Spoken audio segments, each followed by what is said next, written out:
Donc, on est le 6 mai 2022.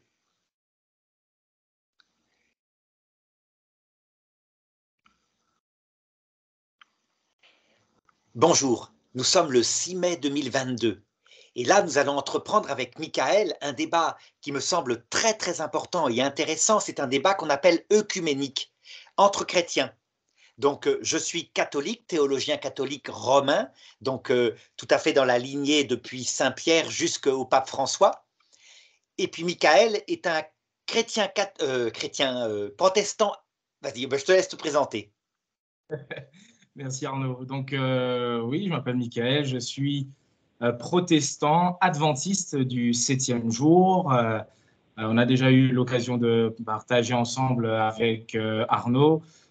Donc adventiste, juste pour préciser un peu rapidement, donc on est venu d'un mouvement après ce qu'on appelle la grande déception, une grande déception qu'il y a eu à un moment dans l'histoire. On attendait le retour du Christ. Ce ne sont pas les adventistes qui attendaient le retour du Christ en 1844, mais un grand nombre de chrétiens qui s'étaient réunis. Et de cette déception est né justement le courant adventiste qui met l'accent en particulier sur des enseignements que l'on partage entre chrétiens et même entre catholiques, mais aussi que l'on ne partage pas, tel que le sabbat. On en a fait un débat ensemble. Et le point aujourd'hui sur lequel j'aimerais qu'on partage ensemble, à savoir l'âme, sa nature immortelle ou non.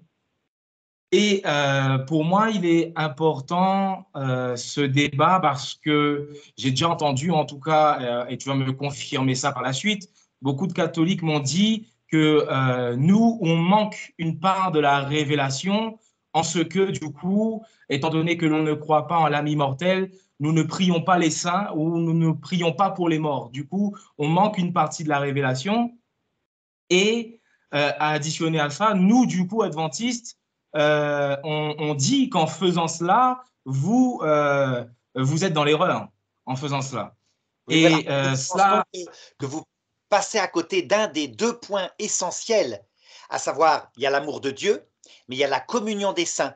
Donc, l'amour du prochain qui non seulement est pour cette terre, mais qui est en rapport véritablement avec l'autre monde, où nous entrons et où nous rencontrons, nous retrouvons tous ceux que nous aimons. Donc, pour nous, ce n'est pas un point secondaire, passager, comme par exemple, c'est vrai, les sacrements ne demeureront pas dans l'autre monde, mais c'est la présence de nos frères, dès maintenant, dans l'autre monde. D'accord. Et du coup, comme avant de venir, je pense, sur ce point-là, il y a un point capital, et pour moi, c'est le débat de cette vidéo, c'est la survie de l'âme, parce que cela, pour nous, ça implique, s'il n'y a pas de survie de l'âme, bien évidemment, dans ce cas-là, il est illogique, il n'est pas normal alors d'avoir cette prière pour les saints ou pour les morts, etc. C'est logique s'il n'y a pas de survie de l'âme. Et comme pour vous, l'âme, elle est immortelle et qu'elle survit, il y a du coup cette communion, comme tu parlais, avec ceux qui seraient auprès du Seigneur. Mais j'aimerais déjà que tu puisses expliquer à ceux qui nous écoutent la foi catholique concernant la nature de l'âme et ce qui se passe pour une personne après la mort. Alors, il faut savoir d'abord que dans la révélation, l'existence de l'âme qui est immortelle n'est pas apparue tout de suite. Ça veut dire que après le péché originel, donc le péché d'Adam et Ève, pendant tout un temps, ça a été oublié. Moïse, par exemple, n'en parle pas. Chez Moïse, effectivement, il n'y a pas de survie de l'âme immortelle, du moins il n'en parle pas. Il y a quand même des textes sur le Sheol, on le voit bien. Par exemple, tu te rappelles la séance de spiritisme qui est faite par la sorcière d'Endor à l'époque du roi Saül, et il apparaît l'âme du prophète Samuel. Mais Samuel est furieux parce que la chose est interdite, on ne doit pas consulter les morts, c'est de la nécromancie, et donc il annonce à Saül qu'il va bientôt mourir. Donc là-dessus, c'est clair. Et le fait que Moïse n'en parle pas, qu'il ne parle que de Dieu et qu'il annonce un paradis sur terre, à savoir la conquête de Canaan, avec, si on obéit au commandement de Dieu, eh bien un bonheur où les enfants grandissent dans la maison, les armées ennemies n'attaquent pas, ça va donner par la suite, et même à l'époque de Jésus, ce qu'on appelle les Sadducéens. les Sadducéens sont des gens qui ne croient pas du tout en la vie éternelle, parce qu'ils suivent les textes de Moïse. Et donc, ils posent à un moment donné à Jésus des pièges du style « Un homme a eu plusieurs femmes, de qui sera-t-il la femme dans l'autre monde ?» Et Jésus lui répond de manière très ferme, hein, au point de fermer on peut dire presque, oui, le bec. C'est comme ça que les Juifs le prendront. Par exemple, en Marc chapitre 12, verset 23, et Jésus leur répond « N'êtes-vous pas dans l'erreur en ne connaissant ni les Écritures, ni la puissance de Dieu ?» Et il continue en disant « Quant au fait que les morts ressuscitent, n'avez-vous pas lu dans le livre de Moïse le passage du buisson, comment Dieu dit « Je suis le Dieu d'Abraham, d'Isaac et de Jacob ». Dieu n'est pas un Dieu des morts, mais des vivants. Vous êtes grandement dans l'erreur. » Donc, pour nous, catholiques, hein, le fait que Moïse n'y croyait pas n'est pas, je dirais, la preuve que les âmes ne survivent pas, mais la preuve que Dieu s'est révélé petit à petit. De même que, par exemple, pour Abraham, Dieu n'est pas l'Éternel, c'est son Dieu de sa famille. Et par exemple, la famille de sa femme Rachel a d'autres dieux, parce que Dieu petit à petit se révèle. Bon, et donc je pense, c'est nous ce qu'on croit catholique, hein, qu'on interprète cet Ancien Testament par les paroles de Jésus. Et non seulement par les paroles de Jésus, mais aussi, tu as remarqué, à un moment donné, le peuple juif est conquis par les Grecs. Alexandre le Grand conquiert Israël, donc vers 350 avant Jésus-Christ, et les Maccabées, les frères Maccabées se mettent à combattre les Grecs parce qu'ils veulent supprimer les mœurs d'Israël, ils veulent interdire la circoncision, etc. Donc les frères Maccabées sont des ennemis des Grecs, mais ça ne les empêche pas de garder tout ce qui est intelligent chez les Grecs. Et donc on voit bien dans ces livres-là, que d'ailleurs Martin Luther a sorti de la Bible à cause de ça, parce que l'âme, là cette fois clairement, est déclarée comme immortelle, en attendant la résurrection, hein, donc vivant dans l'autre monde. Eh bien, Martin Luther supprime ces livres-là.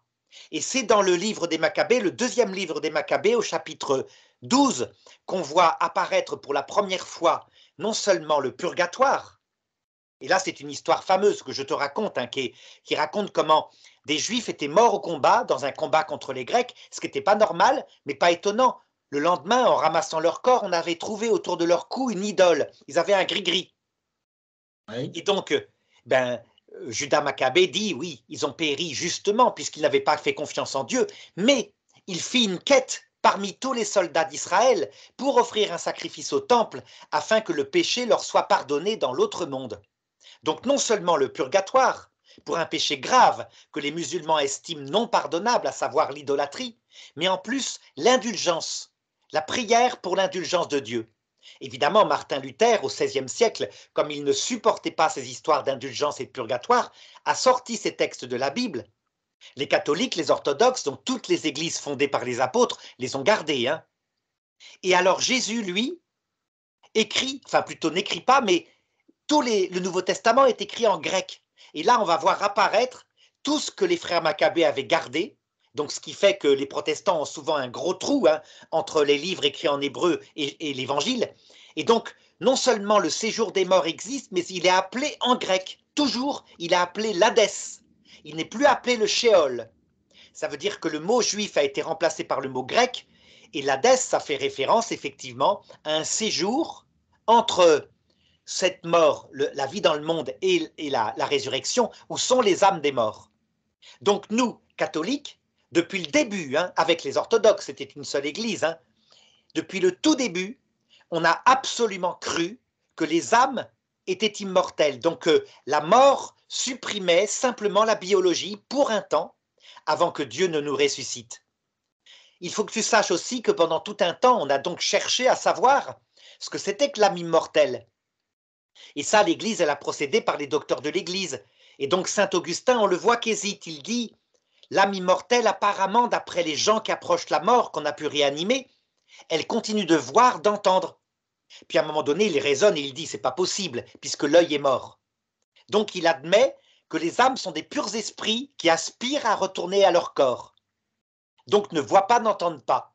Ce que va reprendre saint Thomas d'Aquin, jusqu'au XXe siècle, où quand on redécouvre les expériences proches de la mort, à partir des années 60, donc des gens qu'on réanime, tu sais, après qu'ils aient fait un arrêt cardiaque, on se rend compte que effectivement, saint Augustin avait raison, les morts ne sont pas des purs esprits, ce sont des fantômes, comme le pensaient les Égyptiens.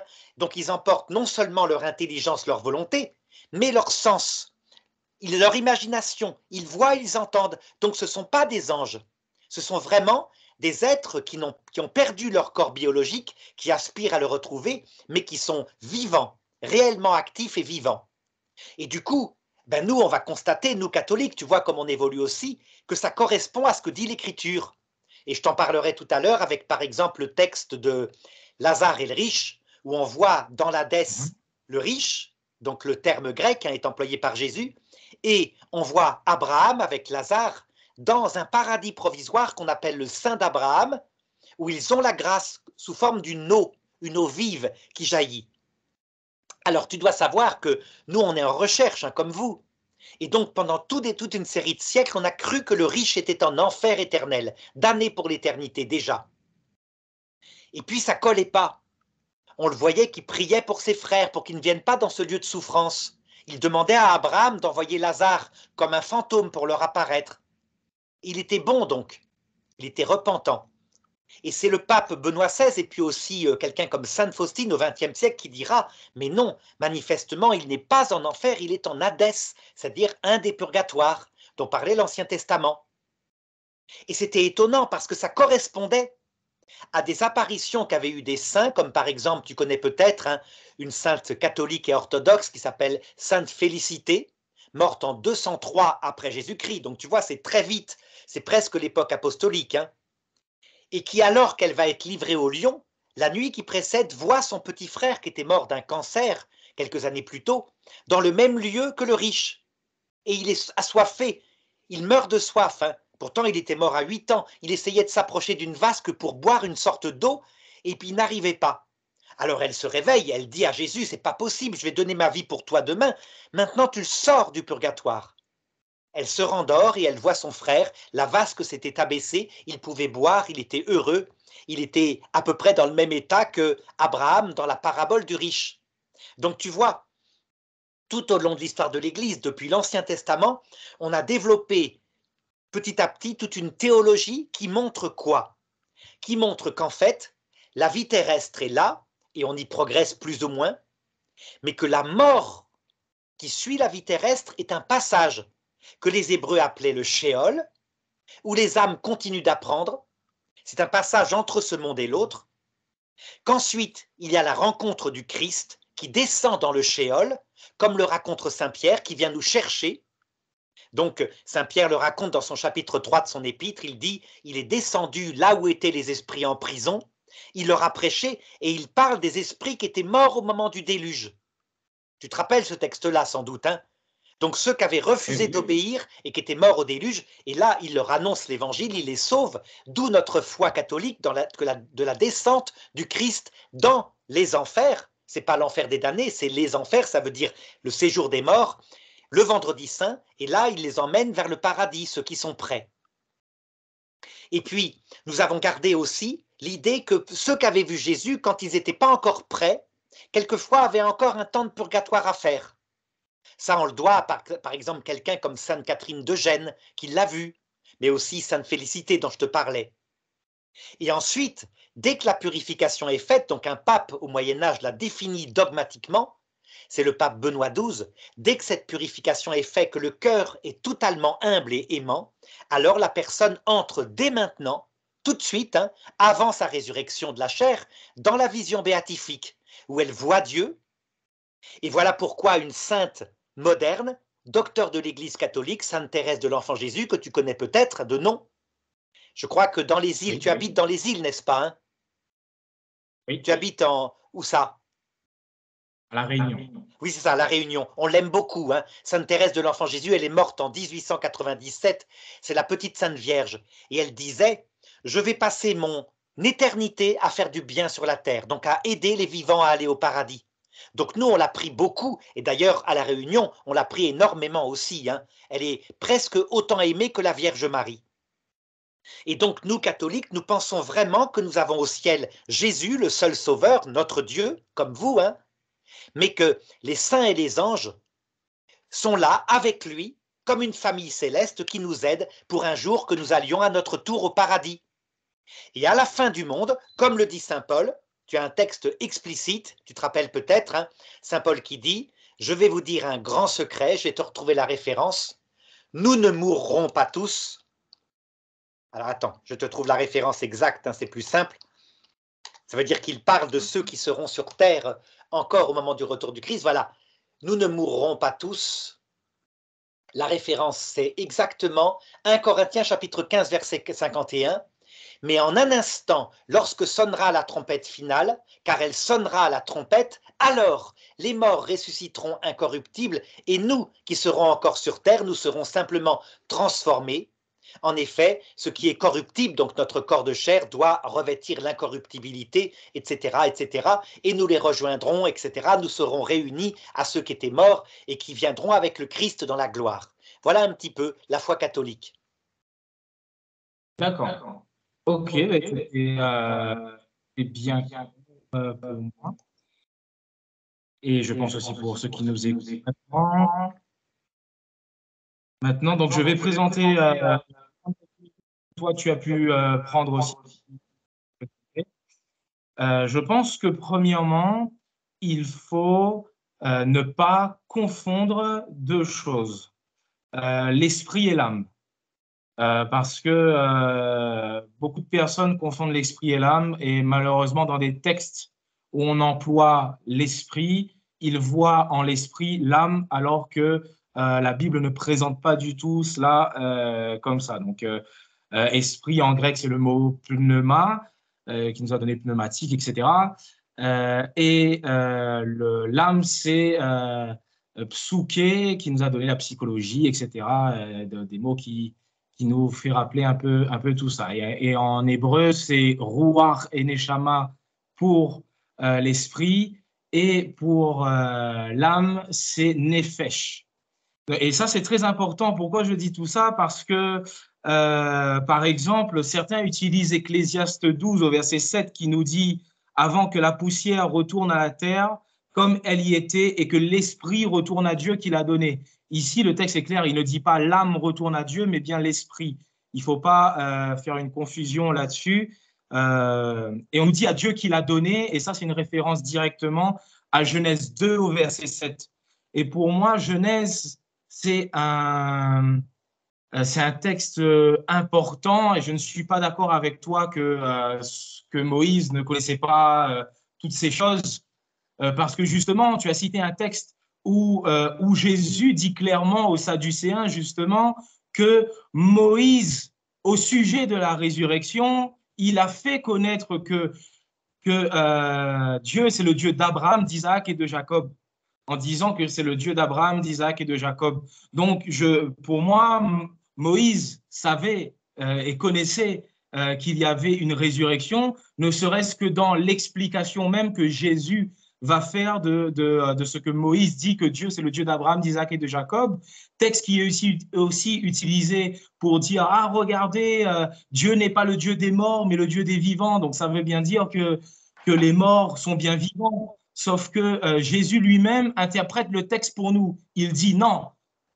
Moïse dit cela concernant la résurrection des morts, point. Il ne dit pas cela concernant l'âme immortelle et la résurrection des morts. Il dit cela juste concernant la résurrection des morts. Donc, tout ça pour dire que Moïse connaissait. Donc, du coup, en Genèse, pour moi, c'est très important parce que lors de la création de l'homme, que l'on y croit littéralement, comme nous, adventistes, on y croit littéralement à ce récit de la Genèse, on est créationniste, mais même si on n'y croit pas littéralement, j'ai déjà écouté pas mal de tes vidéos, parce que j'aime bien te suivre, je n'ai pas de problème à le dire publiquement. Tu dis que quand même là-dedans, il y a quand même un enseignement qui nous est donné au-delà du fait que pour toi et pour beaucoup de personnes, il n'y a pas un caractère historique dans la Genèse, en tout cas dans ce qui nous est présenté lors de la création, mais il y a quand même une dimension spirituelle à comprendre. Et pour moi, qu'on y croit littéralement ou spirituellement, le texte de Genèse 2 au verset 7 est clair concernant la nature de l'homme et veut nous faire passer un message particulier. Il nous dit que Dieu façonna l'homme de la poussière de la terre il souffla dans ses narines un souffle de vie. Donc, on retrouve ce neshama, le souffle de vie, l'esprit. Et l'homme devint, on nous dit un être vivant, mais en fait, le texte ici nous dit l'homme devint une âme vivante. Si le texte disait que l'homme reçut une âme vivante, là, c'est vrai qu'on aurait été un petit peu, on aurait dû accepter le texte comme il le disait. Mais ici, nous, on accepte le texte comme il le dit. On nous dit que finalement, Dieu donne un corps à l'homme, il lui insouffle son esprit, le souffle de vie, et l'homme, à ce moment-là, est devenu une âme vivante.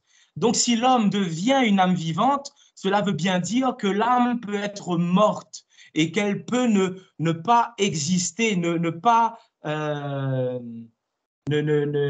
avoir d'activité. Et ça, c'est confirmé en plus dans la parole de Dieu. Si on va par exemple en Nombre 6 au verset 6, Nombre 6 au verset 6, on nous dit que pendant tout le temps qu'il a voué à l'Éternel, il ne s'approcha point d'une personne morte. Ben, le mot personne, c'est le mot nefesh encore, qui est le mot âme. Donc ça veut dire pendant tout le temps qu'il a voué à l'Éternel, il ne s'approcha point d'une âme morte. Donc l'âme peut bien mourir. Et ce qui est confirmé par d'autres textes qui utilisent le mot âme pour le mot cadavre. Quand en Lévitique, on dit qu'une personne ne doit pas s'approcher d'un cadavre pour ne pas être souillé, c'est le mot nefesh qui est utilisé, le mot âme. Donc encore une fois, Genèse nous montre que l'homme est devenu une âme vivante à un moment donné. Il n'a pas reçu une âme, mais il est devenu une âme. La Bible, encore une fois, parole de Dieu, nous montre que il existe des âmes mortes et qu'elles sont vraiment mortes, et que le terme est même utilisé pour définir un cadavre, donc un corps mort. On utilise même le mot nefesh, âme, pour désigner un corps mort. Je pense que tout est là pour nous dire, et si je continue encore sur le texte de Genèse 3 au verset 22, il nous est dit quand l'homme a péché, Dieu va dire, empêchons donc l'homme de prendre de l'arbre de vie, d'en manger et de vivre éternellement. Encore une fois, même si on ne croit pas à l'historicité de ce texte-là, je pense que même spirituellement parlant, il y a quelque chose d'important que le Seigneur est en train de nous dire ici. S'il dit que empêchons-le d'avancer sa main, de prendre de l'arbre de vie, d'en manger et de vivre éternellement, c'est que la condition de l'immortalité de l'homme dépendait de Dieu. Et dès lors que l'homme avait désobéi à Dieu, ben, l'homme n'était plus dans cette condition d'immortalité. Et l'homme retrouvera cette condition d'immortalité à la fin des temps quand il sera, et bien sûr ceux qui sont en Christ, en Apocalypse 2 au verset 7, on nous dit « À celui qui vaincra, je donnerai à manger de l'arbre de vie ». Donc on fait un rappel à Genèse, l'arbre de vie, pourquoi? Pour finalement vivre éternellement. Même chose en Apocalypse 22, verset 22, le verset 14.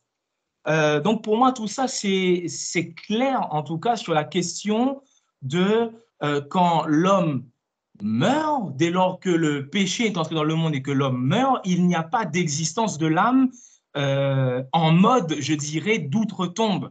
Et c'est pour ça que maintenant, j'aimerais te poser une question après ce que tu as dit et ce que j'ai dit. J'ai cité, en fait, j'ai regardé une vidéo que tu avais faite qui s'appelle « Le péché originel est-il une affaire historique ou un pur mythe symbolique ?» Et j'ai noté une citation que tu avais dit de cela et j'aimerais savoir si tu es toujours en cohérence avec cela. Tu as dit qu'en enfer, tu dis que c'est Satan qui présente cela. En enfer, tu auras un monde magnifique, une vie éternelle. Oui, Lucifer ne te ment pas. On est éternel en enfer, mais ton cœur sera vide. Tu perdras deux choses. Tu ne me verras pas. Là, c'est Dieu qui parle. Tu ne me verras pas. Et tu n'auras pas de prochain. Est-ce que tu es toujours en cohérence avec ce que tu as dit dans cette vidéo? Oui, c'est très exactement à l'heure de la mort ce qui s'est passé lorsque Lucifer a parlé à Adam et Ève. Ce sont les mêmes paroles. Vous ne mourrez pas. Mais Dieu sait que si vous mangez de l'arbre de la connaissance du bien et du mal, vos yeux s'ouvriront, vous serez maître, vous choisirez vous-même le bien et le mal. Donc, en enfer, on ne meurt pas au sens physique du terme, on est vraiment vivant. Voilà ce que nous croyons, nous catholiques. Hein. Mais évidemment, nous ne sommes pas vivants de la vie de la grâce, parce que la vie a deux sens, vie biologique et vie de la grâce. Donc en enfer, effectivement, il y a des vivants, c'est des êtres réels, les damnés et les démons, mais ils ne sont pas vivants de la vie de la grâce, alors qu'au paradis, ils sont vivants aussi, mais ils sont vivants en plus de la vie de la grâce, la présence de Dieu dans leur cœur. Donc, alors, si tu dis toujours que, et en plus, cette citation que j'ai sortie, tu as dit que oui, c'est même ce que Satan a proposé et a dit devant Adam et Ève, à savoir, effectivement, vous ne mourrez pas, mais Dieu sait que, etc. Oui, mais tu dis que Satan ne te ment pas, on est éternel. Mais cela, selon toi, n'entre pas en contradiction avec Jean 8 au verset 44 qui nous dit que il a été meurtrier dès le commencement, la vérité n'est point en lui, il est un menteur et le père du mensonge, et aussi le fait que Dieu, lui, il a dit en Genèse 2 au verset 17, le jour où tu en mangeras, tu mourras. Donc tu es en train de dire que Satan qui dit que vous ne mourrez pas, lui, il dit la vérité. Donc Dieu, finalement, en disant vous mourrez, Dieu est un menteur, finalement. Non, c'est parce que les mots sont ambigus. Parce que le mot mort dans toute l'écriture, y compris dans le Nouveau Testament, a deux sens. La première mort, la deuxième mort. La première résurrection, la deuxième résurrection. Rappelle-toi. Et donc sans arrêt, il y a un jeu d'ambiguïté là-dessus. Le démon, lui, il va attirer à lui par un mensonge en parlant évidemment uniquement de la mort, c'est-à-dire la survie de la vie, c'est-à-dire la survie de l'âme après la mort, mais il cache que le corps mourra et il cache que Dieu partira de l'âme. Alors que Dieu, lui, il va parler du fait que non seulement on meurt spirituellement, mais en plus, notre corps nous est enlevé, ce qui ne devait pas arriver pour Adam et Ève, qui devaient monter au ciel par assomption, comme nous catholiques, nous le croyons pour la Vierge Marie, puisqu'elle n'a pas commis le péché, elle n'a pas eu le péché originel. Et donc le seul point où le démon a raison pour nous, c'est que on est vivant en ce sens qu'on existe réellement, on n'est pas retourné au néant dans son enfer, et on est vivant au sens réel, métaphysique, dans le paradis. Tu vois un petit peu? Alors oui, je vois et je comprends ce que tu veux dire, mais je suis d'accord avec le fait que tu as évoqué la première résurrection, la deuxième résurrection, la première mort et la seconde mort, qui est les temps de feu, on le voit en Apocalypse. Et ça, je suis d'accord avec toi, mais je pense que, et attention, ne pas sortir des contextes, je pense que là, on est dans ce contexte de Genèse où quand Dieu dit vous mourrez, c'est vous mourrez, et quand Satan dit vous ne mourrez pas, il fait référence à ce que Dieu a dit avant, c'est-à-dire vous mourrez, et il parle de la même mort pour moi. Pour moi, Satan, ici, il est en train de mettre devant Adam et Ève le fait, et pour nous, c'est pour ça, pour nous, c'est une grosse erreur. Il met devant Adam et Ève le fait de vivre éternellement, même si tu désobéis à Dieu. Et finalement, c'est ce que on présente aussi actuellement. C'est que même si vous désobéissez, bien que, ok, c'est comme si que, ok, je comprends ce fait que il te manquera quelque chose, que ton âme sera séparée de Dieu, tu seras amèrement déçu, etc., que ce sera vraiment douloureux. Mais en même temps, c'est pas ce que la parole présente. Non, Dieu dit tu mourras, il n'y a pas d'existence, alors que Satan dit, mais si, même si tu désobéis, il y a l'existence, il y a quand même l'existence, t'inquiète pas, tu resteras vivant, ne t'inquiète pas. Or, non, il a été meurtrier dès le commencement, c'est le père du mensonge. Il ne peut pas sortir en lui de la vérité comme ça. Alors, reprenons. Notre différence, finalement, c'est que toi, tu dis le mot mort a trois sens. Premièrement, la perte de son corps. Deuxièmement, l'anéantissement du pneuma, donc de l'esprit, qui retourne au néant, puisqu'il n'existe pas, il est lié au corps. Et troisièmement, la perte de la grâce, n'est-ce pas? Et donc toi, tu dis, Alors, on meurt selon ces trois aspects-là. Non, pas exactement, parce que je ne dis pas que le pneuma, il repart au néant. Je t'ai dit, nous, on accepte tout ce que la Bible dit. La Bible dit que le pneuma, l'esprit, retourne à Dieu qui l'a donné. Mais ce pneuma que Dieu a donné, c'est l'esprit, le souffle de vie. Qu'on voit en Genèse 2 au verset 7, Dieu souffla un souffle de vie en l'homme D'accord. et l'homme est devenu une âme vivante. Donc le pneuma n'est pas pour toi notre intelligence individuelle, notre volonté libre, mais c'est l'Esprit de Dieu. C'est l'Esprit de Dieu qui lui donne cette vie et cette vie finalement retourne à Dieu qui lui a donné selon les textes de Ecclésiaste, comme j'ai dit, et même selon ce que Jésus va déclarer sur la croix, Père, je remets entre tes mains, pas mon âme, mon esprit, et ce que Étienne aussi va dire, Seigneur Jésus, prends mon esprit. Alors regarde, c'est là où justement nous nous servons aussi de la philosophie grecque pour comprendre des mots qui effectivement ont plusieurs sens. Quand tu parles au début de ton exposé du mot âme qui signifie psyché, oui. Tu as bien raison, anima en latin, hein, et de l'esprit pneuma. Eh bien, toute l'ambiguïté est là dans l'écriture et c'est pour ça que nous, on ne se sert pas que de l'écriture, on se sert aussi de la tradition qui est faillible, hein. Les pères de l'Église ont dit des bêtises, mais on se sert aussi du magistère qui là donne une vraie interprétation pour nous. Donc regarde la complication. Effectivement, j'ai bien compris que pour toi, il n'y a pas de pneuma humain. Il n'y a que le pneuma qui vient de Dieu. Eh bien, regarde par expérience. Tu constates qu'on est en fait comment, nous, êtres humains? On est fait en 3 degrés de vie. Et là, je te parle en philosophie. Il y a bien ton corps biologique, tu le constates, hein. Deuxièmement, il y a ta vie sensible, tu vois, tu entends, comme les animaux voient et entendent. C'est ce qu'on appellerait le psyché, donc l'âme. Ça veut dire que tu as une imagination, comme un lion a une imagination. Il peut penser la proie par son imagination avant de l'attraper. D'accord? Et troisième degré de vie que les animaux n'ont pas, on a un pneuma, mais avec un petit p. Le pneuma, c'est quoi? C'est notre intelligence capable de penser au sens de la vie. Qu'est-ce que je fais sur Terre? Est-ce qu'il y a une vie après la mort? Capable de faire le bien, le mal, en le choisissant avec la volonté. Et c'est dans ce pneuma avec un petit p que doit venir habiter le pneuma de Dieu avec un grand P.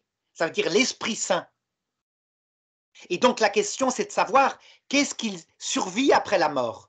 Eh bien regarde, si je prends ces 3 degrés de vie, nous catholiques, pendant des siècles, en nous appuyant sur saint Augustin, on a cru que Psyché mourait. Donc tu vois, on ne voit plus, on n'entend plus, parce que c'est lié au cerveau et le cerveau est mort, que la biologie disparaissait, mais que survivait le petit pneuma avec un petit p, mais qu'il était handicapé. Pourquoi? Parce que nous, êtres humains, on pense en nous servant du psyché, en nous servant des images. Par exemple, si tu réfléchis à l'éternité, tu as vu, tu as une petite image qui se crée dans ton cerveau d'un temps qui ne s'arrête pas. Et tu comprends après ce que ça veut dire. Donc, on pense comme ça, on n'est pas des purs esprits comme les anges.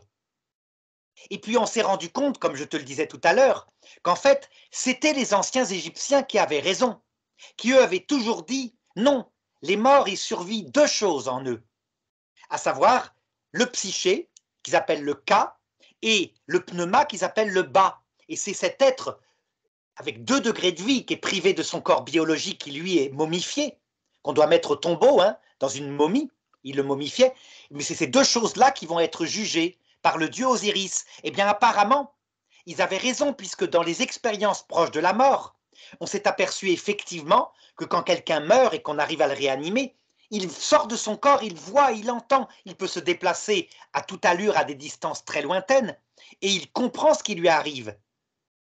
Donc, tu vois un petit peu, on se fonde sur la philosophie. Et alors, cette chose-là dont je te parle là, effectivement, je pense que la grande erreur des adventistes et beaucoup de protestants, c'est que j'ai remarqué, tu interprètes le Nouveau Testament, pardon, par l'Ancien Testament. Ça veut dire que c'est en partant de la Genèse, où le texte est confus, des vieux mots hébreux, que tu comprends les paroles de Jésus, et pas l'inverse. Nous, on fait l'inverse. Et qu'est-ce qui nous permet d'affirmer en certitude que les morts sont vivants, qu'ils voient et qu'ils entendent? Ben, on a des textes précis. Par exemple, tu te rappelles la transfiguration? quand Jésus Oui. est transfiguré en Matthieu 17:1, et voici que leur apparurent Moïse et Élie. Donc Élie, Oui. tu pourrais avoir raison, il paraît qu'il n'est pas mort, qu'il est monté au ciel avec son corps. Mais Moïse, il est vraiment mort. Il est mort, il a été enterré, on a même perdu son tombeau. Et ils sont là, ils s'entretiennent avec lui, ils parlent avec lui. Et alors je sais, les protestants disent, mais c'est une vision, c'est pas réel. Eh bien, Non, non, non, non. Moi, je vais te répondre clairement.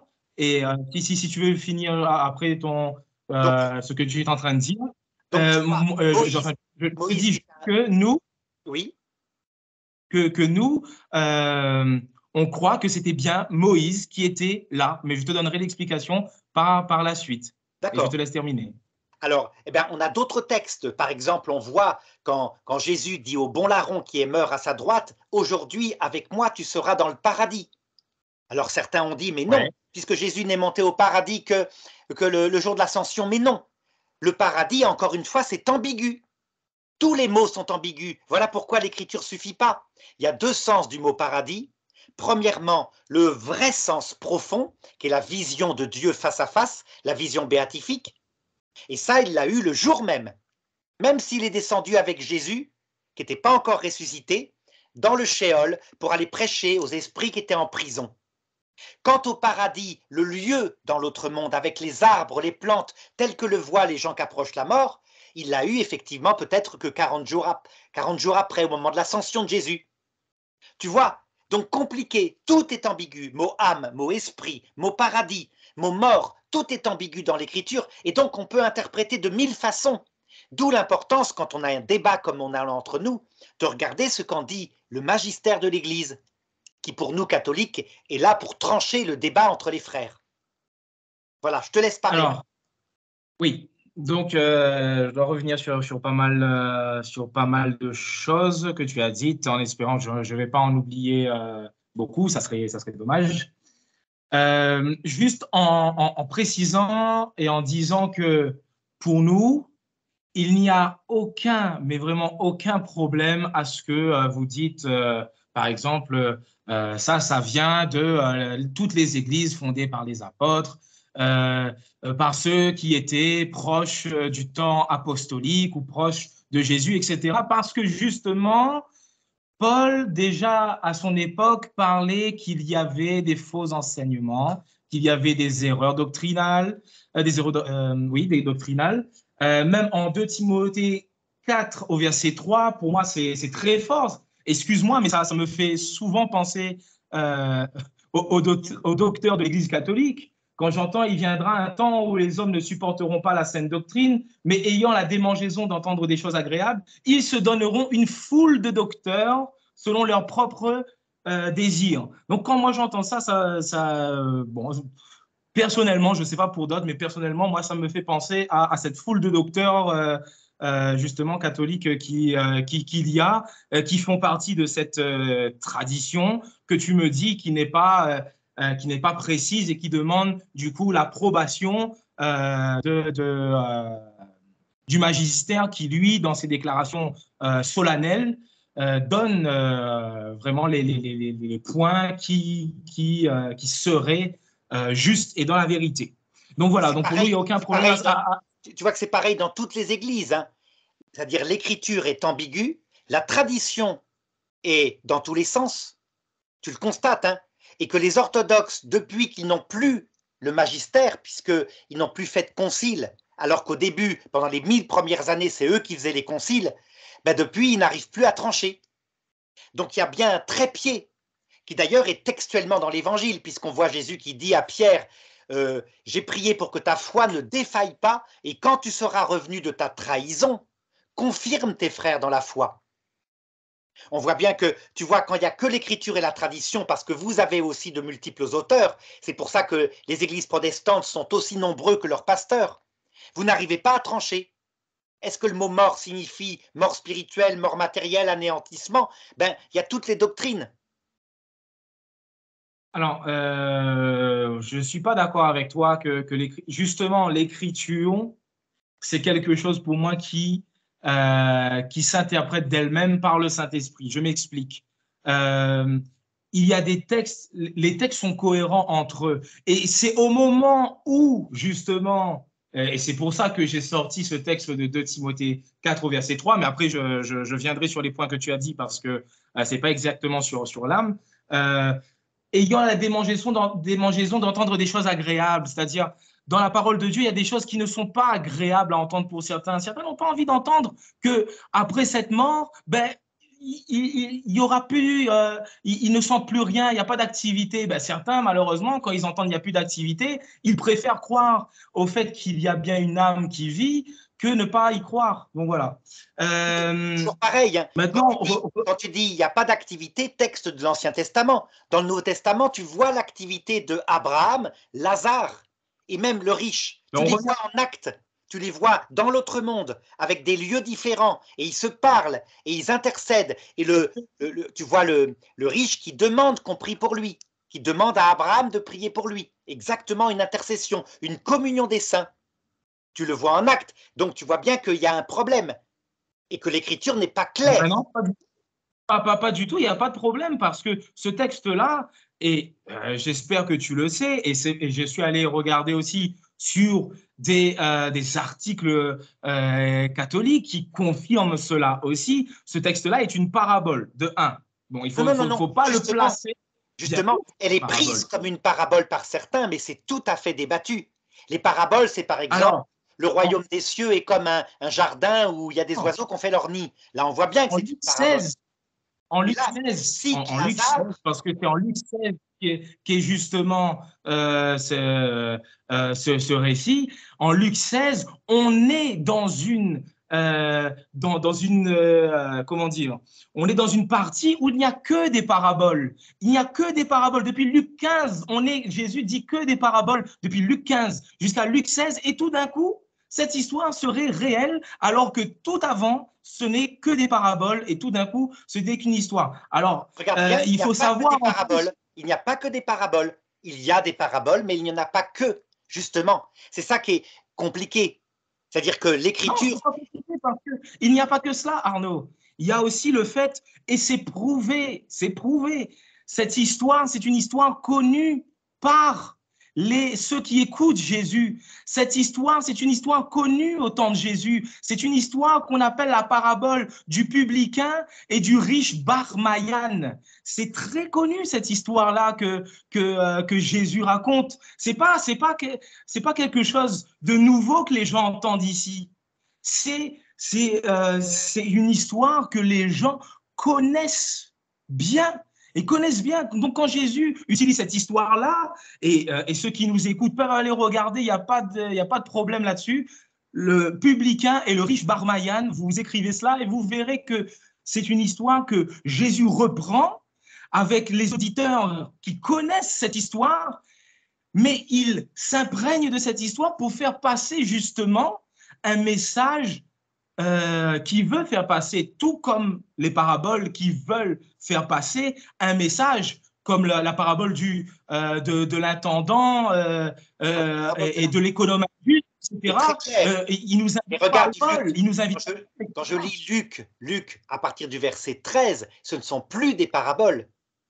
Vraiment, hein. Quand il dit, par exemple, les pharisiens qui sont amis de l'argent entendaient tout cela et se moquaient de lui. Vous êtes vous, leur dit Jésus, ceux qui se donnent pour justes devant les hommes, mais Dieu connaît vos cœurs, car il est élevé pour les hommes et il est objet de dégoût pour Dieu. C'est pas une parabole, ça, c'est vraiment des gens qui sont là devant lui. Ensuite, quand il parle, après avoir raconté une parabole, il explique et il réagit par rapport à ce que les autres donne comme ressentiment. Oui. Tu sais très bien qu'il fait cela. Il réagit et ensuite il leur donne des histoires et des histoires concrètes. Par exemple, quand ça se termine pour cette parabole de Lazare, quand ça se termine ensuite par un texte qui dit « Puis il dit à ses disciples, il est impossible que les scandales n'arrivent pas, mais malheur à ceux par qui ils arrivent. » On voit bien que ça, c'est pas une parabole non plus, c'est l'abus par rapport aux enfants en particulier, hein, tu vois. Et donc, c'est très ambigu de se fier à un texte parce qu'il y a des paraboles au milieu pour dire que tout est parabole. On voit bien que dans les paraboles, il ne cite jamais un nom propre. Et Lazare devait être connu comme un pauvre du secteur qui justement était mort quelque temps avant. Oui, mais comme je te dis, Arnaud, s'il n'y avait pas cette connaissance qu'il y avait une histoire parabolique qui était racontée parmi les Juifs, qui s'appelle la parabole du publicain et du riche Barmayan, qui s'identifie directement à cette parabole. Alors, je ne sais pas si tu connaissais cette histoire du publicain et du riche Barmayan, mais c'est exactement là-dedans que Jésus puise pour cette parabole du riche et de Lazare. C'est exactement ça. Mais je ne sais pas te le dire, parce que Lazare, il en connaissait un qui avait connu un passage par la mort. Qui est ce Lazare qu'il cite, on ne sait pas, d'où l'ambiguïté de l'écriture. Et alors, Non. s'il n'y avait que cela, c'est-à-dire qu'à la rigueur, bon, tu peux dire c'est un conte, et donc il met en scène des choses fausses, ça veut dire que les âmes sont mortes, elles dorment en réalité. Mais ça fait beaucoup quand même. Quand on voit par exemple dans l'Apocalypse, très clairement, je vis les âmes de ceux qui avaient été tués, égorgés au nom de Jésus, ils étaient là sous l'autel. Tu avais déjà donné d'autres textes que j'avais pas, ou d'autres choses que j'ai pas pu au moins répondre pour ceux qui nous écoutent. Si tu me donnes d'autres, j'en aurai un peu trop pour y répondre. Et Donc, on sait tout très ça bien pour te dire que pour moi, le défaut majeur qu'il y a aussi chez les témoins de Jéhovah, c'est que vous interprétez le Nouveau Testament par l'Ancien, au lieu de faire l'inverse. Et du coup, eh ben, confronté, par exemple, si toi, tu étais confronté à des NDE qui se multiplient, c'est pratiquement 17% des gens qu'on a réanimés qui les vivent, tu dirais, c'est un rêve. Et pourtant, non, factuellement, on les voit qui peuvent approcher, alors ils sont comme ça, ils sont en arrêt cardiaque, ils peuvent approcher leur famille qui est très loin, ils la voient, et quand ils sont réanimés, on confirme que c'est ce qu'ils ont vu. Donc il y a quelque chose qui sort du corps et qui survit.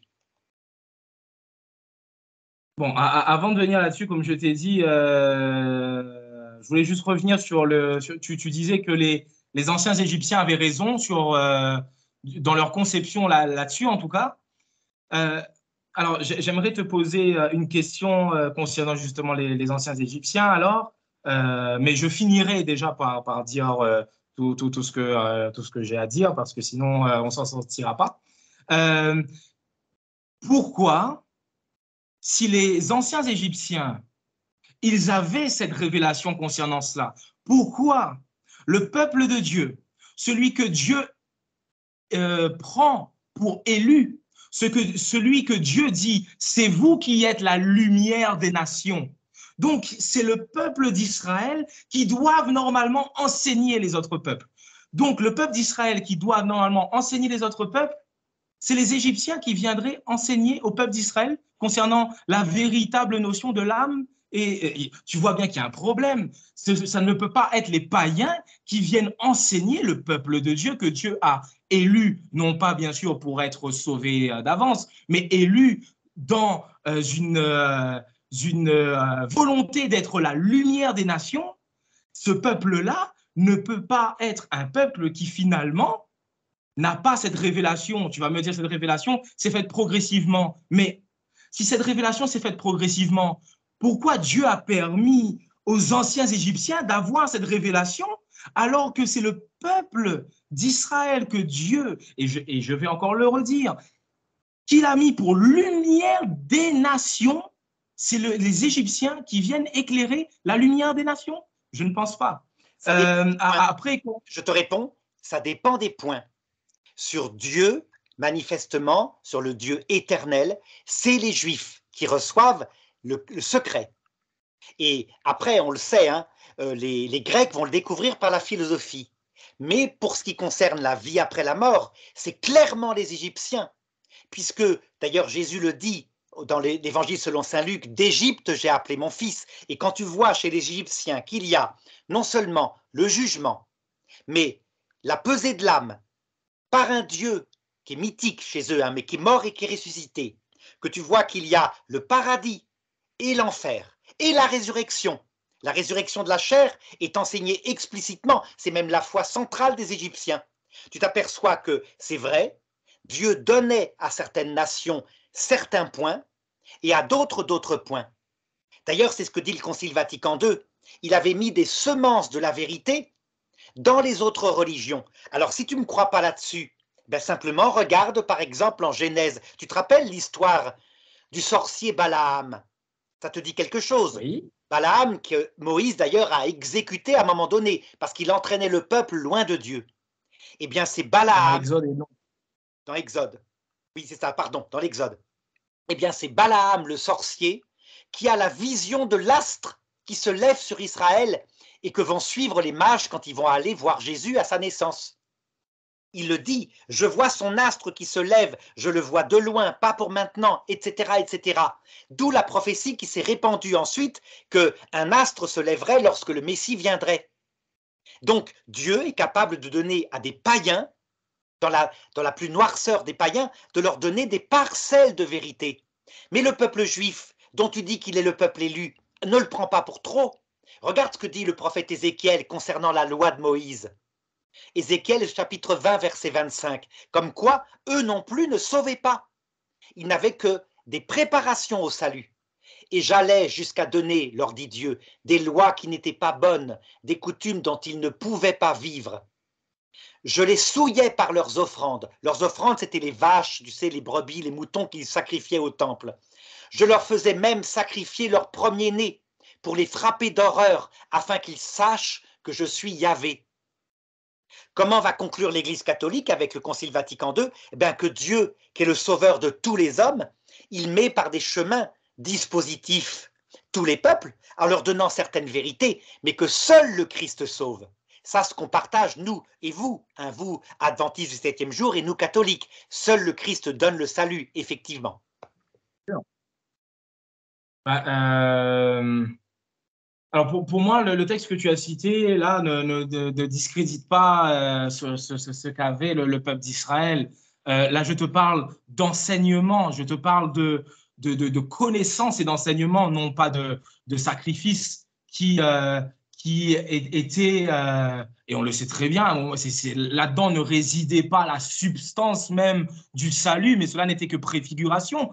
Euh, Moi, je te parle d'enseignement. Le peuple d'Israël, et alors, j'ai cité et j'ai ressorti ici une citation, je ne sais pas si tu connais ce site, Encyclopédia Universalis, euh, qui est un site français qui n'est pas religieux, mais qui se veut d'être une encyclopédie universelle sur plusieurs choses, sur l'histoire, sur les religions, Oui.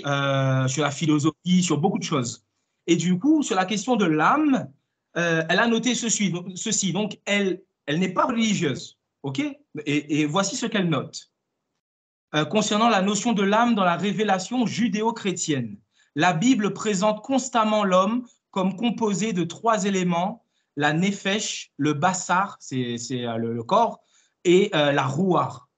La nefesh, c'est la gorge, l'organe de la respiration qui est venu rapidement à désigner tout appétit et désir et finalement à recouvrir tout le moi. La nefesh, c'est la personne.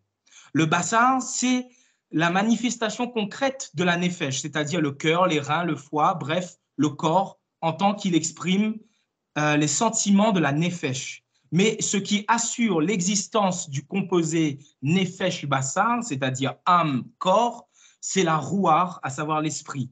C'est l'esprit communiqué par Dieu. Donc ici, eux-mêmes qui ne font pas, comment dire, qui ne sont pas influencés, et en plus, ils auraient pu être influencés par les mouvements religieux, et en plus, c'est la vision traditionnaliste qui influence plutôt la vision de l'âme comme étant quelque chose qui est immortel, ben ici, ils nous présentent plutôt, finalement, pourtant eux, non pas religieux, qui auraient pu être influencés par la vision traditionnaliste, nous présentent en fait que ce composé, qui est repris même par Paul, hein, que votre corps, âme et esprit soient irréprochables, il montre bien que ça, c'est un composé qui n'existe pas de lui-même, qui se décompose et qui va ici et qui existe comme cela. Donc pour moi, je Non, vois ici de regarde, la pertinence. il faut Oui, que je te réponde. Hein. Tu vois bien que c'est confus, que cette distinction-là va être éclaircie par les Grecs, que saint Paul n'y met pas du tout la même chose dans les 3 degrés, corps, âme, esprit. En fait, il y met la conception d'Aristote. à savoir la biologie, Non. la vie sensible, commune avec les animaux qu'on appelle l'âme, et la vie propre à l'homme, la vie spirituelle, sans compter l'Esprit Saint qui vient dans le cœur. Et ça, c'est la vie mystique. Mais tu vois bien que quand on prend le texte au début avec la conception dans les mots hébraïques, c'est un peu Oui. comme, oui, on voit bien que c'est une conception qui n'est pas clairement exprimée, alors qu'elle l'est beaucoup plus clairement par les Grecs. Ce que va reprendre Jésus d'ailleurs. Le mot âme que tu m'as Donc, cité, elle est plus clairement faite par la révélation, enfin par une certaine révélation qu'il y aurait chez les Grecs, que par Moïse lui-même, qui a été inspiré par l'Esprit de Dieu, tout comme Pierre dit, c'est par l'Esprit de Dieu que les hommes ont écrit de la part de Dieu. tout simplement parce que, regarde, la révélation s'est faite progressivement. Il faut l'avoir bien en Mais pas tête. chez les Grecs alors, pas Par chez les exemple, Égyptiens. ça veut dire que Eux, si ils l'ont su jamais, avant. écoute-moi, si jamais tu avais dû vivre à cette époque-là, Oui. vers 1550 avant Jésus-Christ, donc l'époque de Moïse, si tu avais dû vivre dans ces pays-là et que tu avais été une femme, tu aurais largement préféré vivre en Égypte antique qu'avec les Juifs. Les Juifs, à cette époque-là, avaient une grande terreur de Dieu et traitaient leurs femmes comme du bétail parfois. On le voit très bien dans le livre des Juges, où il y a une femme qui est livrée au viol, enfin c'est abominable. Jamais les Égyptiens ne seraient permis ça parce qu'ils imitaient l'amour d'Isis pour Osiris, pour aller au paradis.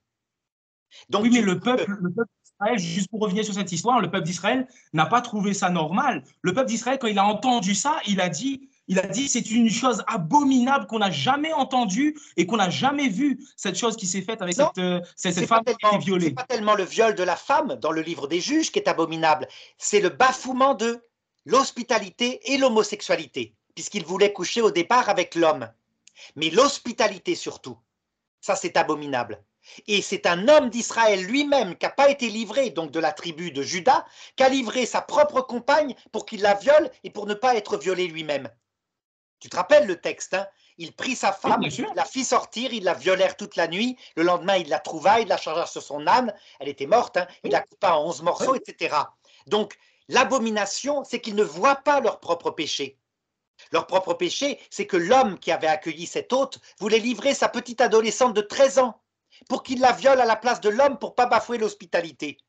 Eh bien, ça veut dire quoi? Simplement que quand tu dis c'est l'enseignement de Moïse qui est génial, sur un point seulement, Yahvé, ça veut dire la découverte d'un Dieu unique qui n'est pas simplement le Dieu de la famille d'Abraham, mais l'Éternel, Yahvé. Voilà, quelque chose que les Grecs vont découvrir par leur raison, donc plus de 1000 ans plus tard. Et eux, ça leur est révélé. Mais pas sur le reste. Je vais te donner un exemple pour te montrer la barbarie de l'époque de Moïse. Par exemple, Deutéronome, chapitre 22, verset 23, etc., les lois concernant les femmes. Regarde, tu vas me dire ce que tu en penses. Et qu'est-ce que Oui. tu penses de Moïse, de sa spiritualité? Il dit ceci: si une jeune fille qui n'a pas été mariée est enceinte, et donc manifestement elle a commis une faute, et qu'elle dit qu'elle a été violée dans la ville, alors tu l'attraperas et tu la lapideras, parce que c'est un péché abominable, et en plus elle aurait pu crier pour appeler à l'aide. Mais si elle dit qu'elle a été violée dans la campagne, alors tu la laisseras vivre, parce que c'est peut-être vrai. T'imagines ce que cette idée-là, alors que lui, il est descendant de Jacob, et il sait très bien que la fille de Jacob a été violée dans la ville, elle s'appelait Dina, elle n'a pas pu crier, on l'a empêchée, il y avait du bruit dans la ville. Il a élaboré une loi comme ça qui a provoqué la lépidation de milliers de femmes qui ont dû être violées dans la ville. Ça veut dire quoi? Eh bien, comme dit Ézéchiel, la loi de Moïse est une loi adaptée à un peuple primitif, c'est le peuple de l'âge de bronze. Et donc, elle n'est pas parfaite, elle est même invivable. Saint Paul le dit. Vous n'avez pas pu porter un seul des commandements et vous voudriez l'imposer maintenant aux païens. Donc, il ne faut pas faire du peuple juif une merveille de l'enseignement. Non, il reçoit une révélation sur un point particulier, le mystère de Dieu, d'abord sur sa puissance, son unicité, son éternité, puis sur son intelligence, et à la fin, par Jésus-Christ, sur son amour. Mais la vie après la mort, la révélation n'a pas été donnée aux Juifs, elle a été donnée aux Égyptiens au départ. D'où la phrase de Jésus: d'Égypte j'ai appelé mon fils, quand il est parti en exil en Égypte. Hein. D'autres révélations, par exemple, concernant la nature du paradis, c'est plutôt les Babyloniens. Et donc, ils dispensaient un peu partout des semences de sa vérité, mais le peuple juif sur le mystère essentiel, bien sûr. Alors, ce que tu as dit concernant la loi de Moïse, concernant la femme qui a été violée dans les champs ou en ville, je t'ai déjà entendu citer cet argument, mais tu crois que cette loi-là, c'est une loi qui est tranchée, si c'est comme ça, un point, c'est tout. Sauf que dans le même livre de la loi, Deutéronome 19 au verset 15, attention, parce que tu disais que la notion de témoin est arrivée juste avec Daniel. C'est faux. Deutéronome 19 au verset 15. Non, Un non, seul témoin ne suffira pas contre pardon, un homme. avec Daniel est arrivée la notion d'enquête, pas de témoin. La notion de témoin est avec Moïse.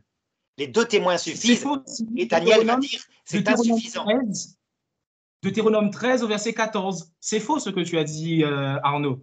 Tu feras des recherches, tu examineras, tu interrogeras avec soin. La chose est-elle vraie? Le fait est-il établi? Cette abomination a-t-elle été commise au milieu de toi? Deutéronome 13 au verset 14. Oui, mais 2 Donc, témoins, ça fait partie de la loi. C'est quand tu n'as pas de preuve. Par exemple, quand la jeune fille n'a pas de témoin, elle est enceinte et on ne sait pas qui, mais 2 témoins suffiront. Voilà le problème. Tu as d'autres textes où il est dit, parce que c'est une loi primitive, 2 témoins attesteront, et sur ces 2 témoins, tu les lapideras. Ce qu'ont fait d'ailleurs, ce qu'ont voulu faire les juges au niveau de la lapidation de Suzanne dans le livre de Daniel, et ça ne suffisait pas manifestement. Et non, et en plus, alors, non, je suis obligé de revenir là-dessus parce que non, le témoin, tu as dit que le témoin, c'est bon, s'il y a un témoin, c'est comme ça. Non, encore une fois, Deutéronome toujours, 19 au verset 18. Les juges feront avec soin des recherches. Le témoin est-il un faux témoin? A-t-il fait contre son frère une fausse déposition? Oui, donc mais il y a des recherches qui sont faites. C'est un seul témoin. Même pour les témoins. Pas quand tu as 2 témoins. Et voilà le problème. D'où l'intérêt. Mais bien sûr que si. D'où l'intérêt quand Jésus reprend cette loi de Moïse en disant « Mon témoignage est juste parce que l'Esprit témoigne avec moi ». 2 témoins suffisent. Tu comprends? Difficulté. Et heureusement que les Juifs n'ont pas été comme les musulmans, qu'eux ont fait évoluer leur loi, que maintenant, c'est même plus l'Inquisition comme l'avait instauré Daniel, avec l'interrogatoire séparé. C'est maintenant l'enquête, l'ADN. On se modernise. C'est évident. Donc, il ne faut pas prendre les lois comme étant définitives. Chez le peuple hébreu, c'est une loi évolutive, sans arrêt. Et de la même façon, pour ce qui concerne l'esprit des morts, puisque c'est notre sujet, il ne faut pas prendre l'Ancien Testament pour comprendre le Nouveau, mais l'inverse. Et de même… Alors, comment ceux qui n'avaient que l'Ancien Testament faisaient pour comprendre? Ils étaient dans le mensonge totalement? Ils se désespéraient, d'où le livre de Qoéleth, quand tu vois le roi Salomon qui écrit un livre de vrai cynisme en disant « Vanité des vanités, moi j'ai compris, hein. Alors très bien, je vais observer la loi de Dieu, comme ça il ne va pas m'arriver de pépin. J'ai commencé à boire de l'alcool pour voir si je garderais ma sagesse, j'ai vu que je gardais ma sagesse. » Et donc, vanité des vanités, tout simplement pourquoi? Parce que dans cette époque-là, la vie se termine dans le tombeau. Le shéol, c'est là où sont les ossements. Il n'y a pas de survie de l'âme, effectivement, dans énormément de croyances, parce que ce n'est pas clairement dit, à part l'histoire du fantôme de Samuel. Mais ça, ce n'est pas quelque chose de significatif. Non, le shéol, c'est là où on ne se souvient plus de son passé. On est errant. Et il va falloir Jésus pour expliquer que oui, c'est un purgatoire d'errance, mais on y est bien vivant. Alors, je ne suis pas d'accord avec toi. Pour moi, il y a dans l'Ancien Testament, qu'on le regarde, il y a justement cette notion, encore une fois, on avait avec Moïse la résurrection, donc Dieu d'Abraham, d'Isaac et de Jacob. Mais non, Jésus commente que c'est au sujet de la résurrection. Quand tu interprètes par Jésus, tu as raison. Jésus sait prendre les phrases de Moïse et leur donner son sens, de même que quand Moïse apparaît à Jésus le jour de la transfiguration, c'est un Moïse transformé. Il est passé par un changement, visiblement. Il est mort au désert et entre-temps, il a changé. On le voit bien, puisque sinon, il n'apparaîtrait pas. S'il était damné, comme certains le croient, parce qu'il a refusé de croire aux eaux de Mériba. Il a tapé 2 fois sur le rocher. Oui. Bien sûr que non. Il y a eu un pardon par la suite. Mais, oui, c'est certain, c'est évident. Mais comme je te le disais, oui. tu prends l'Ancien Testament pour le nouveau, pour interpréter le Nouveau et non pas l'inverse. C'est un problème pour moi. Mais ils sont cohérents, Arnaud. Ils sont cohérents parce que dans l'Ancien Testament, tu as même, enfin, ce qu'on appelle l'Ancien Testament, même moi, j'aime pas le dire Ancien Testament parce que déjà faire ça, c'est pas faire ce que Jésus a fait. Jésus n'a jamais dit que ça, c'est Ancien Testament, etc. Mais c'est-à-dire que dans ce qu'on appelle l'Ancien Testament, il y a des textes qui concernent encore des choses à venir. Dans l'Ancien Testament, il y a encore des prophéties concernant le retour de Jésus. Donc dire que finalement, ces textes-là ne parlaient pas de résurrection, ne parlaient pas de ça, c'était tout sinistre, cynique, c'était tout noir, c'était tout comme ça. Non, je suis pas d'accord. Je suis pas d'accord du tout. En fait, quand tu Avec comprends, quand tu comprends en Job, on le voit, Job l'espère. Job l'espère lui-même, il dit qu'il sait que son rédempteur est vivant, qu'il sera le dernier oui, mais debout Job, sur c'est la pas la terre. même époque. La deuxième partie de l'Ancien Testament, après l'exil à Babylone, tout change. Pourquoi? C'est très simple. Avant, ils étaient convaincus que la présence de Dieu était dans le temple et qu'il fallait lui offrir des sacrifices d'animaux. Ils prenaient matériellement la loi de Moïse. Tout d'un coup, alors qu'ils viennent de se convertir grâce au roi Josias, ils ont appliqué la loi de Moïse, ils ont supprimé les idoles d'Israël. Ils sont massacrés par Nabuchodonosor 10 ans plus tard. C'est une catastrophe, ils ne comprennent pas. Et ce choc-là va provoquer une réflexion en se disant, manifestement, la terre de Canaan était un symbole aussi. Elle était matérielle, mais elle symbolisait la vie éternelle. Manifestement, les sacrifices d'animaux, c'était pour signifier le sacrifice de nos âmes. Ce qui plaisait à Dieu, c'était un cœur humble. Donc, ils vont passer d'une interprétation matérielle, l'époque de Moïse, où par exemple l'âme, c'est le sang au sens littéral du terme, le sang biologique, hein, et donc quand ton sang est versé, ton âme est dans le néant, effectivement, à la compréhension que le sang est le symbole de l'âme spirituelle. Et donc là va apparaître avec Job la possibilité d'une survie, effectivement, qui se met en place avec les frères Maccabées. Et là, quelle est l'influence? Les Grecs. Parce que les Grecs, eux, ils ont analysé avec leur raison que l'âme, l'homme est fait en 3 parties, le corps biologique, la vie psychique et l'âme spirituelle, dont Aristote dit elle n'est pas faite de matière, puisqu'elle pense des choses non matérielles comme l'éternité, la beauté, qu'on ne peut pas dessiner. Donc elle est spirituelle. Et c'est l'influence des Grecs qui va être extrêmement importante, qui fait partie du chemin de la révélation. Qu'est-ce que le peuple juif finalement? C'est un peuple qui prend chez les Égyptiens, chez les Babyloniens, chez les Grecs et maintenant dans la modernité de la science, tout ce qui peut leur les éclairer. Mais attention, Job, lui, c'est la résurrection, hein, c'est pas la survie de l'âme Oui. en dehors de son corps, hein, c'est la résurrection. Hein, parce que c'est la résurrection encore, et la survie des âmes avant, je veux dire, alors que la résurrection n'a pas encore eu lieu, c'est les Maccabées et Jésus. Ah non, pas Jésus, certainement pas Jésus. Ah si, Jésus, on le voit bien, hein. Aujourd'hui avec moi tu seras dans le paradis, ça veut dire quelque chose, hein. C'est quelque chose de fort. Alors je sais qu'on peut changer la virgule, mais il faut vraiment quand même exagérer, hein. Non, il l'emporte avec lui. Quand saint Paul dit « Je voudrais être mort pour être avec le Christ, vivant avec le Christ », c'était l'espérance des premiers chrétiens. Quand les premiers martyrs de l'époque même de Néron disent « Je meurs, mais je vais tout de suite voir le Christ, je vais être auprès de lui, je vais le voir de mes yeux ». Et pour toi, vu que justement sur cette parole de Jésus qui dit, parce que pour toi, ce serait un peu de la mauvaise foi finalement de dire que c'est écrit aujourd'hui, tu seras avec moi dans le paradis, ce serait un peu de la mauvaise foi de dire que c'est écrit aujourd'hui. Sauf que tu sais que c'est un langage que Dieu emploie. C'est-à-dire que Dieu lui-même, à un moment, son peuple, il a dit, aujourd'hui, je te le dis, si tu n'écoutes pas cette loi, je t'exterminerai. Mais pas je t'exterminerai aujourd'hui. C'est je te le dis aujourd'hui, je t'exterminerai. D'où l'ambiguïté de l'écriture. Tu as vu, on est comme des frères qui discutent. Ça se lie ensemble. C'est-à-dire les deux sont liés et tu vois finalement cette cohérence merveilleuse que le Seigneur a laissée dans sa parole. Autre exemple. Attends. Je t'arrête pour la cohérence. Je te réponds non. Oui. Justement, c'est l'inverse, au point que les premiers chrétiens, et là c'était une hérésie que le magistère a condamnée, aller jusqu'à dire que le Dieu de l'Ancien Testament était le démon. Pourquoi? Parce que ça ne peut pas être le même Dieu qui commande des génocides, qui commande la lapidation de femmes sur un prétexte idiot, la pauvre a été violée dans la ville, etc., qui soit le même qui donne sa vie à la croix. Ils avaient tort. Donc, quelle est l'explication qu'il y a incohérence entre le premier Ancien Testament qui est violent et l'apparition de Jésus qui est douce? Parce que Dieu, Jésus-Christ l'a expliqué, il adapte sa pastorale à l'état de notre âme. Pour le mauvais, l'homme orgueilleux, il le frappe par son propre orgueil, il se tait, il lui ment, même on le voit dans l'Ancien Testament, des mensonges au roi Achab de la part de Dieu. Il n'hésite pas, mais pas pour le perdre, afin qu'il tombe, qu'il réfléchisse comme l'enfant prodigue et qu'il se relève et qu'il revienne.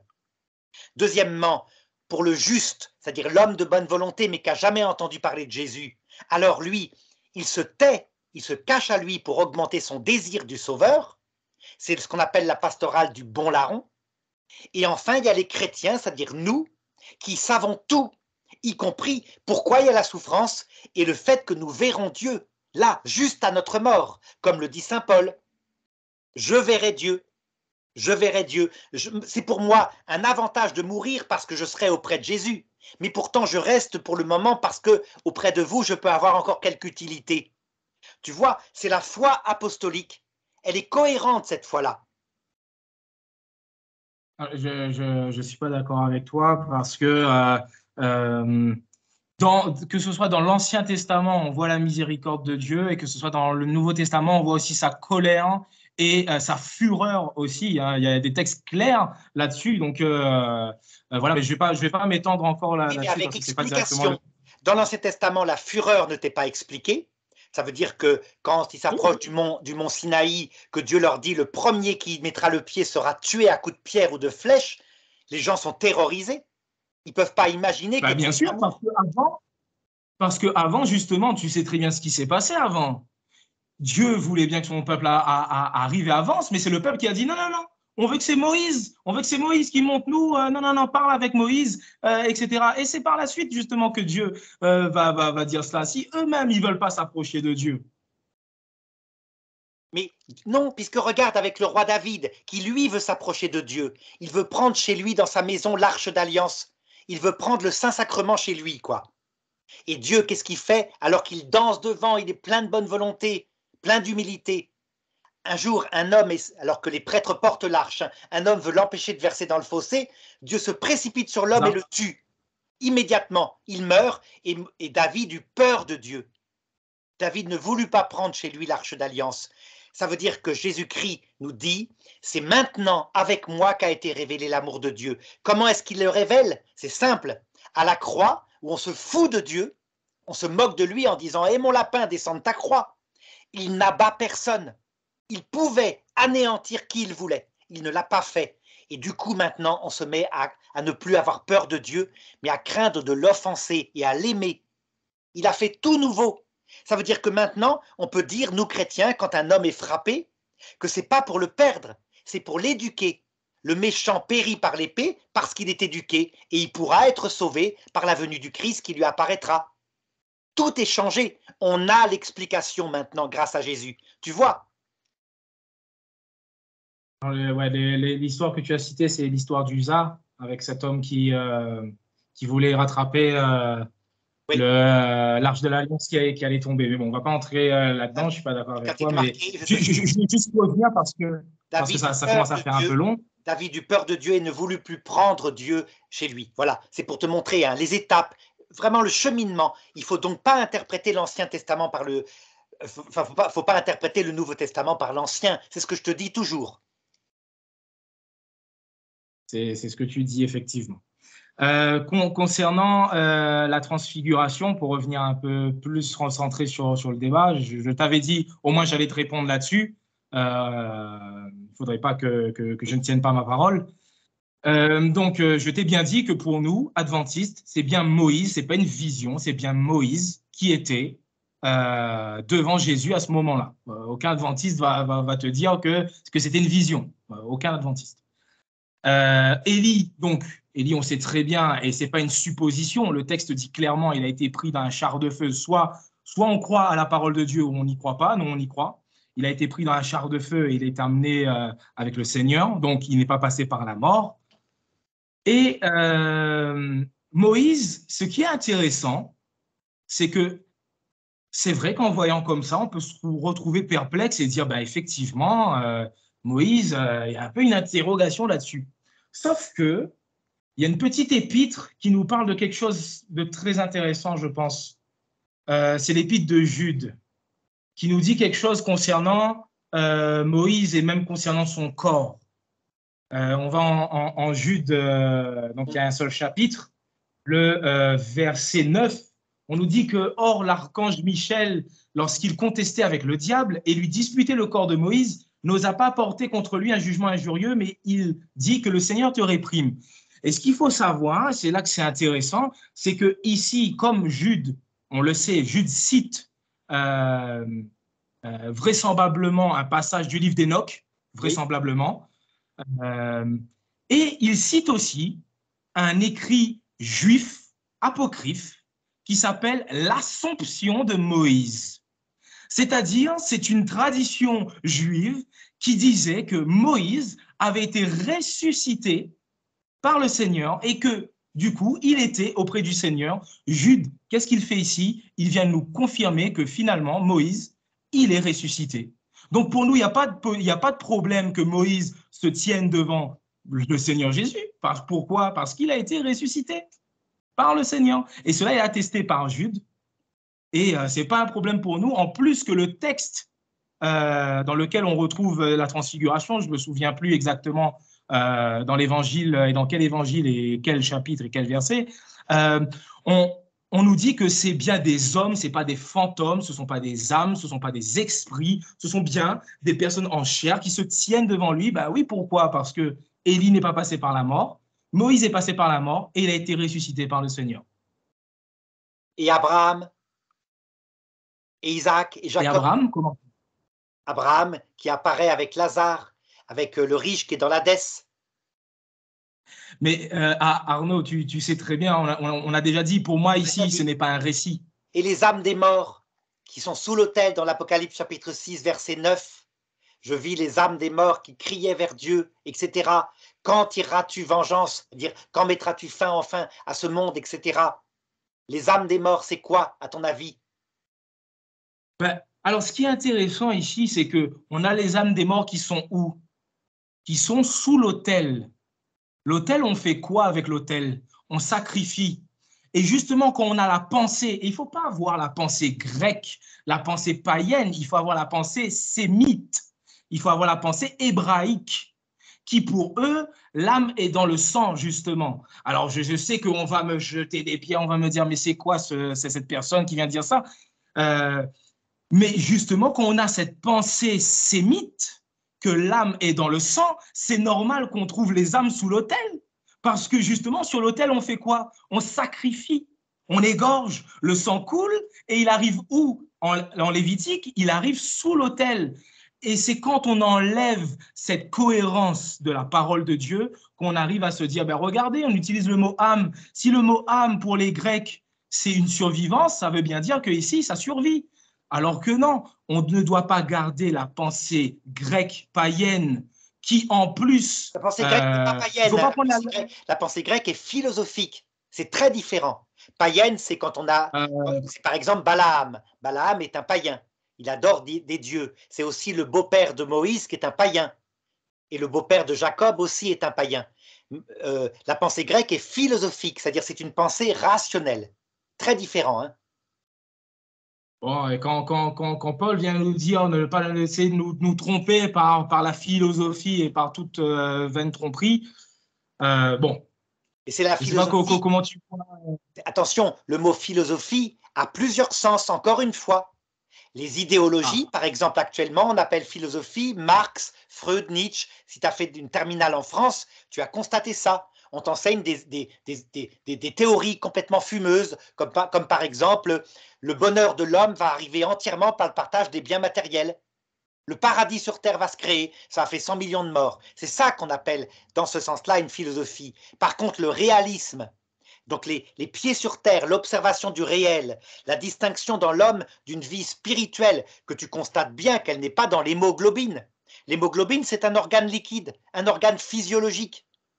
Tu vois bien que la pensée, si encore on avait dit le cerveau, on aurait pu comprendre, mais tu ne peux pas croire quand même que l'esprit est dans le sang. Le sang est le symbole de l'esprit, parce que tout simplement, au néolithique, quand un homme avait une flèche qui se plantait dans son corps, il perdait son sang et il sentait sa vie qui partait petit à petit de lui. Et il ne pouvait pas arrêter. Une artère, il n'arrivait pas à la boucher. Et donc, ben voilà. Mais tu parles de l'âme, pas de l'esprit, tu as dit l'esprit. Donc, l'âme spirituelle est liée. Ça veut dire que notre être humain, composé de 3 parties, la biologie, la vie sensible et la vie spirituelle, est unifié pour faire une seule personne par son âme. Parce que le mot âme a 2 sens. Il y a soit la vie sensible, ce que tu appelles la psyché, soit ce qui unifie l'être humain pour en faire une seule personne. Tu vois? Et donc, ce qui survit après la mort, c'est 3 choses, finalement. La psyché, donc la vie sensible. Deuxièmement, le pneuma avec un petit p, dont je te parlais tout à l'heure, et le tout réuni, évidemment, en un seul être qui s'appelle un mort. Les Égyptiens, eux, qui étaient beaucoup plus enfantins, représentaient la psyché par un oiseau qui avait la tête du mort, et ils représentaient comment dirais, le pneuma par une espèce de fantôme qui avait la forme du mort. Donc ils avaient divisé les choses par leur représentation. Nous savons que tout ça c'est uni, de même que les 3 degrés de vie en nous sont unifiés. Ton corps, ta vie sensible, ta vie spirituelle, tout ça, ça forme un. Tu comprends? Par contre, le pneuma, c'est-à-dire l'Esprit Saint, il n'est pas une partie de ton être, il vient dans ton être par l'amour. Il vient habiter, c'est une partie de Dieu. C'est tout à fait différent. Ouais, bon, comment dire, comment je dirais encore une fois, si on enlève aux auteurs même du Nouveau Testament, même s'ils ont écrit en grec, le fait qu'ils ont écrit en grec, ça ne veut pas dire que j'écris. Si moi demain j'apprends l'arabe, j'écris en arabe, si j'apprends l'hindi, j'écris en hindi, etc. Ça veut, même si j'utilise des mots de ça, ça ne veut pas dire que tout de suite je vais prendre leur philosophie. Il faut faire attention à ça. On a des auteurs avec une pensée sémite, hébraïque, qui connaissent les textes de l'Ancien Testament. Et justement, on me dit, attention, il ne faut pas utiliser... attends, je finis juste ma phrase, Arnaud. Vas-y, vas-y. Il ne faut pas utiliser, tu me dis, il ne faut pas utiliser l'Ancien Testament pour comprendre le Nouveau Testament, mais plutôt l'inverse.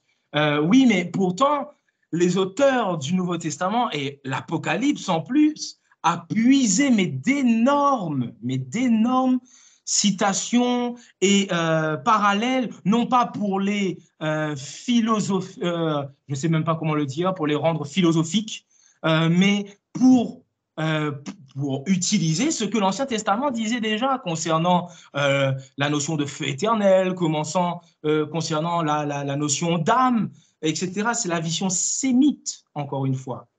Pas seulement. Regarde, tout le travail que toi tu as hérité, puisque ton Église n'existerait pas sans le travail de 1600 ans de l'Église catholique et de l'Église orthodoxe. Le travail a consisté à rationaliser tout cela par les conciles, et tu ne croirais pas dans l'unité de la personne du Christ avec ses 2 natures, avec son union hypostatique, tu ne croirais pas en cela qui fait partie de ton credo comme du mien, si tu n'avais pas eu l'utilisation de la philosophie grecque. C'est pas pour rien que les conciles, les 6 premiers conciles ont eu lieu là où était la philosophie grecque.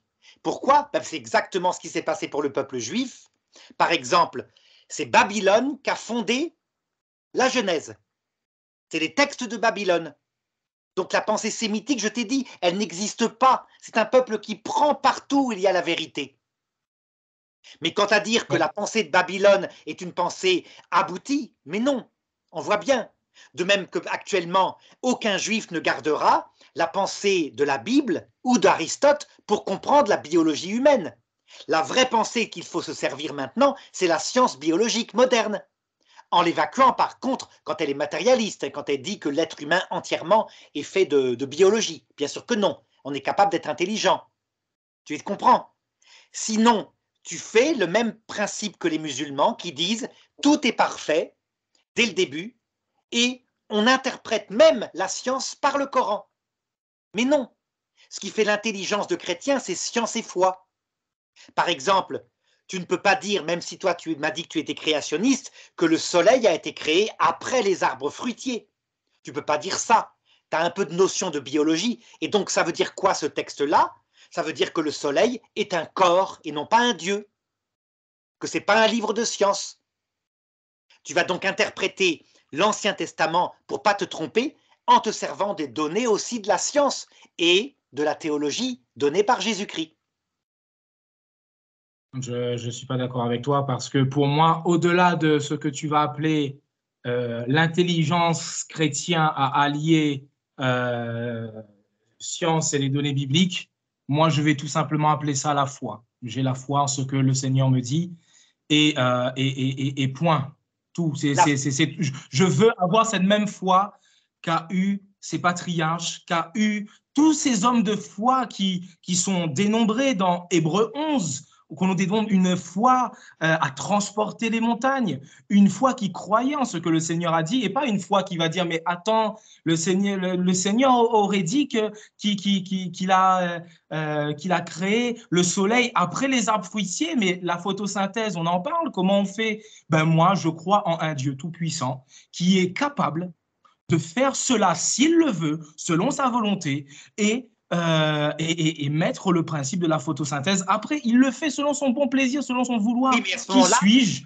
à ce moment-là, tu perds ton intelligence et tu ne comprends plus ce que c'est que Dieu a voulu. Si Dieu t'a demandé de croire dans le salut qu'il t'apporte, c'est ça qui est la révélation infaillible, la doctrine du salut. Mais que le reste, il veut que tu sois un adulte. Et donc, s'il ne t'a pas révélé les microbes, alors qu'il aurait pu quand même, il ne l'a pas fait, c'est parce qu'il demande à notre intelligence qui peut les trouver dans l'expérience de les trouver. Donc, la foi consiste à savoir que Dieu te veut adulte et non pas un petit enfant qui croit en tout. Non, tu crois dans la doctrine du salut et tu trouves par ton intelligence la science.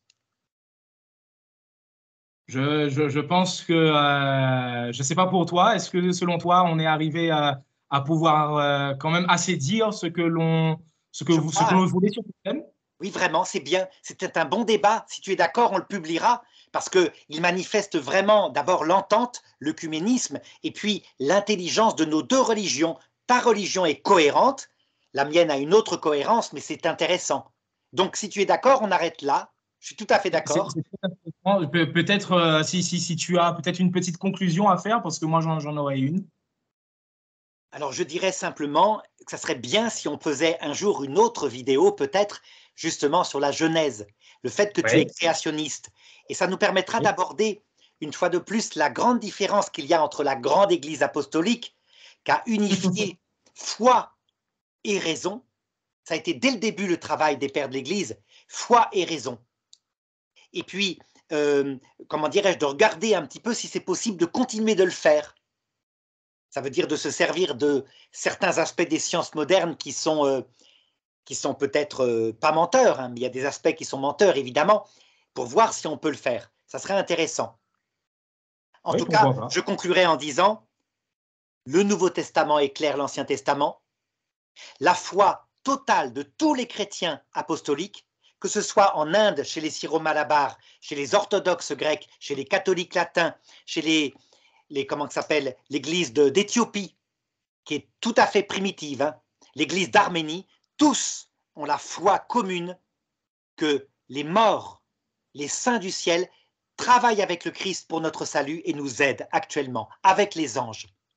Donc il y a des esprits non liés à la matière qui sont là vivants et donc il y a une communion avec eux. Voilà ce que je dirais. D'accord, je te remercie Arnaud.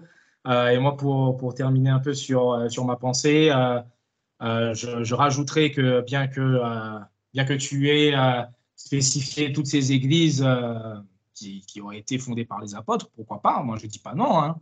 Hein. Ben, ça ne suffit pas. Galates 1 au verset 8, Paul disait bien, si nous-mêmes ou si un ange du ciel vous apporte un autre message que celui que nous avons donné au départ, qu'il soit anathème. Donc du coup, pour nous, la Bible est claire, que ce soit Ancien Testament ou Nouveau Testament, les deux sont cohérents. Les deux sont cohérents, ils s'éclairent mutuellement. Ils sont cohérents sur cette question de l'âme qui ne part pas après la mort, qui n'existe pas après la mort, mais qui sera ressuscité euh, après le retour du Seigneur, justement. Et c'est à cette espérance que j'aimerais appeler tout le monde à croire, cette espérance que croient aussi, bien sûr, les catholiques, hein, la résurrection des corps, bien évidemment. 1 Thessaloniciens 4, au verset 13 à 15, et je terminerai avec ce texte, nous dit, nous ne voulons pas, frères, que vous soyez dans l'ignorance au sujet de ceux qui dorment, afin que vous ne vous affligiez pas comme les autres qui n'ont point d'espérance. Donc ici, Paul va être clair, il ne veut pas que nous soyons dans l'ignorance. Ici, il aurait pu parler de l'immortalité de l'âme s'il y en avait, pour que nous ne soyons pas dans l'ignorance, mais il ne le fait pas. Il nous dit, car si nous croyons que Jésus est mort et qu'il est ressuscité, croyons aussi que Dieu ramènera par Jésus et avec lui ceux qui sont morts. En effet, ce que nous vous déclarons d'après la parole du Seigneur, nous les vivants restés pour l'avènement du Seigneur, nous ne dévancerons pas ceux qui sont morts. Ici, Paul dit clairement en fait que ceux qui l'écoutaient croyaient que les morts resteraient morts et que les vivants partiraient tout seuls à la rencontre de Jésus. Ben, ici, Paul dit que non, nous ne dévancerons pas les morts, et en fait, on partira à la rencontre de Jésus ensemble, et non pas les morts avant les vivants. Car le Seigneur lui-même a un signal donné à la voix d'un archange, et au son de la trompette de Dieu descendra du ciel, et les morts en Christ ressusciteront premièrement. Donc, c'est la première résurrection ici qui nous est parlée. Je remercie Arnaud pour avoir bien voulu débattre avec moi, et je tiens à dire que Arnaud est vraiment très sympa et il est toujours ouvert pour un dialogue, pour partager, contrairement à d'autres, malheureusement. Merci, hein. Merci Michael. Merci. Et à bientôt alors, hein, pour un autre débat. Bientôt. Au Pas de revoir. souci. Au revoir Michael. Au revoir. Au revoir.